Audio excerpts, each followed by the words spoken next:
Bueno, ponga atención a lo siguiente. En Barcelona nació el primer caso de hidrocefalia causado por el virus Zika. Este es el primer nacimiento de este tipo en Europa. Vamos a conversar sobre este tema. Estamos para eso junto a la médico Susan Bueno. Ella es investigadora del Instituto Milenio de Inmunología y académica, además de la Universidad Católica. Bienvenida. Muchísimas gracias por estar con nosotros. La verdad es que hemos dejado de hablar un poco del virus Zika y ahora se pone nuevamente el tema en la agenda internacional por este nacimiento, esta vez en España. ¿En qué situación estamos respecto del virus Zika hoy? ¿Nos abandonó? ¿Ya no es riesgoso viajar a aquellos países que presentan este mosquito o todavía tenemos contagios por Zika? No, aún hay contagios por Zika y de hecho todavía las zonas endémicas en donde está este brote que se inició desde el 2015 en Brasil y que se ha diseminado a toda la parte que es América Central, Caribe, parte de Latinoamérica, sigue todavía activo. Claramente han habido campañas muy fuertes a nivel, digamos, mundial para generar vacunas, para controlar el vector, que bueno, el mosquito es el que transmite este virus, y también para tomar las medidas preventivas, especialmente a las mujeres embarazadas que viajan o que viven en las zonas endémicas, dado esta correlación que existe entre la infección con el virus en madres embarazadas y la probabilidad de que el bebé nazca con una malformación, en este caso es una microcefalia. Esa correlación ya está absolutamente comprobada por la ciencia, porque en el momento en que esto ebulló como una noticia y hubo un boom informativo respecto del Zika,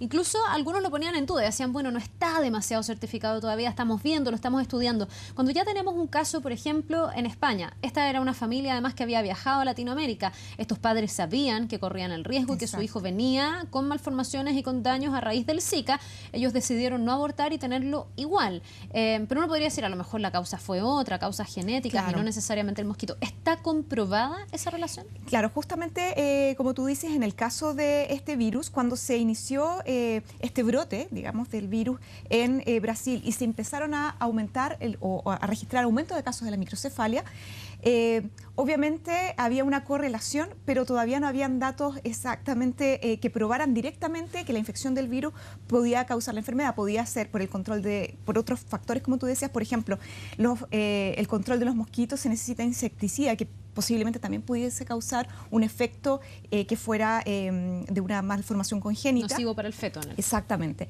Pero obviamente cuando empezaron a aumentar los casos y los estudios epidemiológicos mostraron que posiblemente podía haber una relación entre el virus y la microcefalia, se empezaron a buscar modelos de investigación en laboratorio que similaran las condiciones o un modelo en el laboratorio que permitiera reproducir la enfermedad y ver si esta enfermedad podía efectivamente causar daño o causar el mismo efecto en los fetos, en este caso que se utilizaron animales de laboratorio. Y efectivamente hace poco, aproximadamente en el mes de mayo, se publicó un trabajo de la Universidad de San Luis en Estados Unidos, donde se montó un modelo animal que podía reproducir la enfermedad y se evaluó efectivamente si esto podía producir microcefalia. Y efectivamente se comprobó que en este modelo animal, que tiene características especiales, no es 100% extrapolable al humano, pero que hacía partes importantes del ciclo infectivo del virus, efectivamente aparecían casos de fetos de estos roedores que también presentaban microcefalia. Y junto con eso se hicieron estudios de que efectivamente el virus en el caso de mujeres embarazadas y en este caso de individuos que están en gestación, produce un defecto en la placenta, por una parte, y también se piensa que, y se ha demostrado, que el virus es capaz de infectar estas células neuronales. Por lo tanto, el virus podría tener un paso desde la madre hacia el feto y causar problemas a nivel de placenta y también a nivel directamente del feto. Por lo tanto, si bien no es el 100% de los casos de las personas que se infectan, van a producir o van a resultar en un caso de microcefalia, en caso de embarazo, efectivamente hay una correlación. Y esos son los estudios que se están llevando ahora para entender cómo este virus, que antes no causaba este efecto, ahora es capaz de causarlo, si hay algún cambio genético, mutaciones o cambio en la población que pudiese estar dando cuenta que pase esto ahora. Ahora, frente a esta evidencia, entonces sigue la alarma y por supuesto que la precaución que deben tener mujeres embarazadas que viajan a lugares que tengan este mosquito.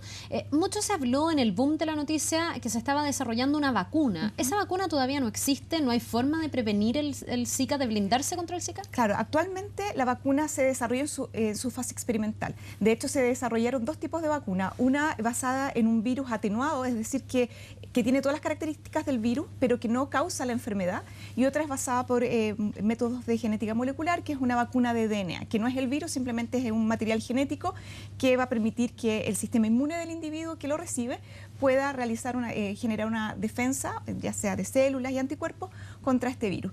Esto se generó a nivel de laboratorio, pero cuando ya tú generas una vacuna, la pruebas a nivel de laboratorio, hay una etapa muy importante que es la fase clínica. Y esa fase clínica, si bien en el caso de Estados Unidos, en el NIH, en la Asociación Nacional o el Instituto Nacional de Salud de Estados Unidos, que es como los más grandes en términos de recursos para investigación, se está acelerando el paso en términos de la inversión de recursos para hacer las fases clínicas. Las fases clínicas toman su tiempo porque tienen que ir escalados. Primero, ver que la vacuna sea segura, que no cause ningún efecto adverso, independiente que proteja o no proteja. Segundo, cuando se ve que esta vacuna es segura, recién se puede pasar a la segunda fase, que nos permite evaluar que efectivamente la vacuna induce una respuesta inmune.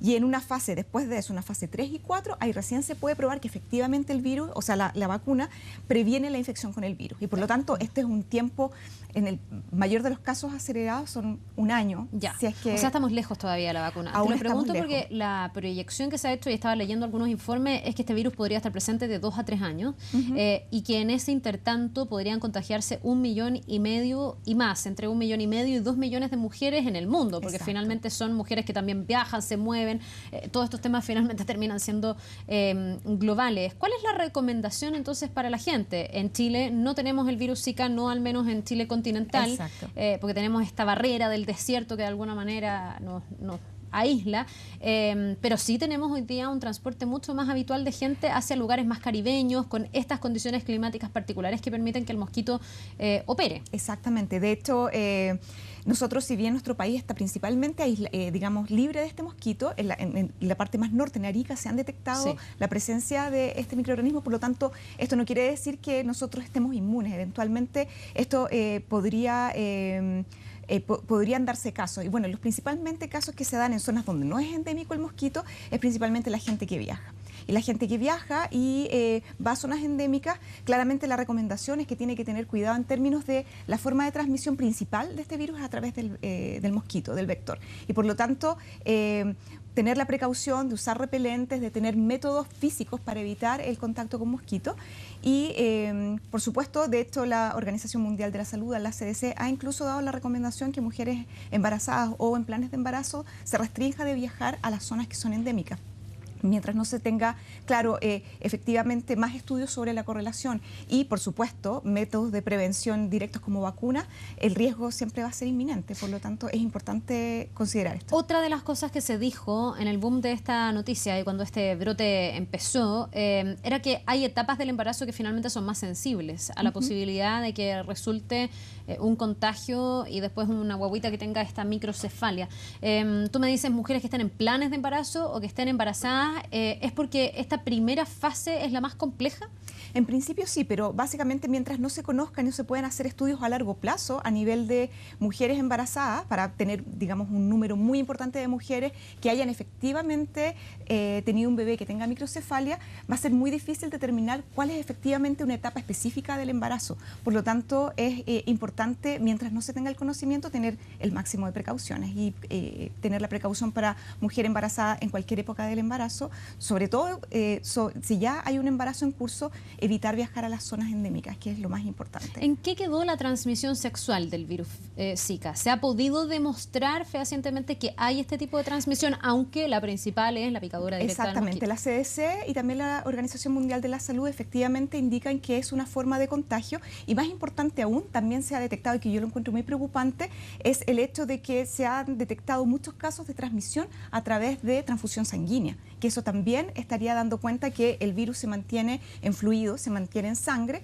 y que podría estar siendo un causante de transmisión a través de la transfusión. Por lo tanto, esto implica que los sistemas de salud tienen que colocar sistemas de detección temprana también en muestras de sangre. Porque hoy día, en la habitualidad de los chequeos de sangre, este no es un virus que se chequee. No, generalmente, como el SIDA u otros claro, que se como VIH, hepatitis B, una serie de virus que se chequean, dado que se han reportado casos de transfusión sanguínea que ha transmitido el virus. Es importante también, sobre todo en las zonas endémicas, clínicas poder incluir métodos de diagnóstico para este virus. También se han detectado algunos casos esporádicos, por ejemplo, de investigadores que se han contagiado con el virus por pinchazo de material contaminado, por ejemplo agujas, y ahora el último reporte también demostró que al parecer, y no se sabe muy bien por qué, hubo un caso de transmisión en Estados Unidos desde la persona enferma hasta la persona que lo estaba cuidando, y no se tiene muy claro cuál fue la forma de transmisión. Por lo tanto, todavía hay mucho que estudiar en términos de todas las formas que se pueden transmitir, pero obviamente un virus que puede transmitirse, por ejemplo, a través de fluidos, hay que tener cuidado en todo ese sistema, sobre todo en la parte de la transfusión sanguínea, porque los volúmenes de sangre que muchas veces o de hemoderivados que se transfunden son muy grandes y la probabilidad de transmitirse podría ser alta. Ahora, estamos hablando de esta guaguita que nació con microcefalia. Ha habido otras, sobre todo en los países de orígenes de este virus. ¿Cuáles son las consecuencias para una guaguita que nace con esta condición? Porque yo entiendo que en el caso español todavía no está muy claro, hay como distintos grados. Exacto. Además decían que podía tener otras malformaciones, no sé si directamente causadas por el Zika o por la microcefalia. ¿Qué es vivir con microcefalia? ¿Son guaguitas que van a vivir? ¿Son guaguitas que pueden morir? ¿Son guaguitas que van a tener problemas? ¿Van a retrasar su desarrollo? Exacto. Claramente son bebés que tienen un mayor riesgo de no vivir en un largo plazo. Sin embargo, hay grados, como bien tú dijiste, en términos de el daño que se produce. Básicamente, a nivel, digamos, del sistema nervioso central hay bastantes daños neurológicos. De hecho, se produce una malformación a nivel de los ventrículos del cerebro.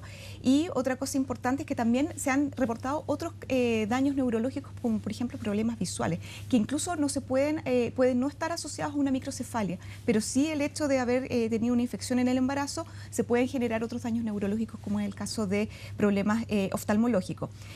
Claramente, dado que en Brasil ha habido un boom, digamos, una epidemia de estos casos, hay bastante apoyo en términos de terapia ocupacional para poder estimular tempranamente a estos niños y tratar de desarrollar el máximo posible su capacidad motora, su capacidad cognitiva, pero claramente van a presentar un defecto o un daño neurológico que puede durar de por vida, definitivamente. Para finalizar, porque ya se nos va el tiempo, si hay mujeres que viajen, por ejemplo, que estén planificando las vacaciones para este fin de año, ¿los repelentes funcionan siempre en contra del virus Zika? ¿Cualquier repelente tiene que ser un repelente en particular? ¿Y pueden esos repelentes o no tener consecuencias también para las embarazadas? A ver, hay una cosa bien importante, porque el repelente lo que nos permite es evitar que tengamos contacto con mosquitos. Pero aún así, en términos de insecticida y repelente, se sabe de casos de estos tipos de mosquitos que se hacen resistentes a estos tipos de compuestos. Entonces, si bien es un método que no hay que obviar, hay que hacerlo de todas maneras, de todas formas hay que tener otro tipo de cuidados, como por ejemplo usar ropa que tape el cuerpo para evitar que el mosquito vaya directamente, porque el mosquito transmite el virus a través de la picadura, a través de la saliva, produce una inyección directa a nivel de los tejidos de la piel y eso puede producir una infección rápidamente. Otra de las cosas es usar mosquitero y bueno, estar en zonas que idealmente que sean urbanas y que tengan un control, sobre todo en Brasil, ahora con los de los Juegos